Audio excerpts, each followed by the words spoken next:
આજથી શરૂ થયેલી ગણેશ ચતુર્થીની અર્બન ગુજરાતની ટીમ તરફથી આપ સૌને હાર્દિક શુભેચ્છાઓ છે।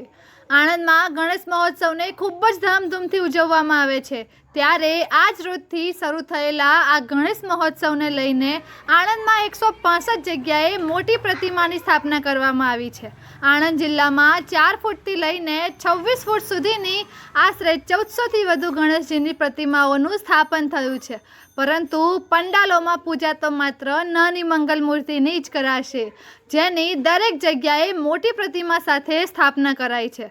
આણંદ વિદ્યાનગર શહેરમાં ગયા વર્ષે 105 પંડાલમાં મોટા ગણેશજીની સ્થાપના થઈ હતી। આ વખતે તેમાં 60 મંડળોનો વધારો થયો છે। 165 સ્થળે મોટી પ્રતિમાઓની સ્થાપના થઈ છે।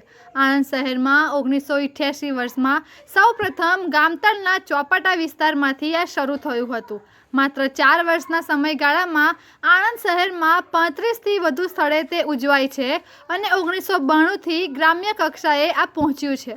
આજે આણંદ જિલ્લામાં 1100 મોટા મંડળો અને 400થી વધુ સોસાયટી અને બાળ મંડળો દ્વારા આ થઈ રહ્યું છે, જ્યારે 2005 બાદ તો ઘરે ઘરે ગણેશ સ્થાપનાની શરૂઆત થઈ છે।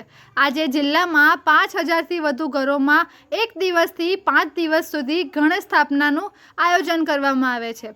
આમ જિલ્લામાં નાના મોટા 1500 મંડળો 4 ફૂટથી લઈને 26 ફૂટ સુધીના વિઘ્નહર્તાના અવનવા સ્વરૂપ બિરાજમાન કરવામાં આવ્યા છે, જ્યાં સાથે નાની મંગલ મૂર્તિની સ્થાપના કરીને 10 દિવસ તેની પૂજા અર્ચના કરવામાં આવે છે।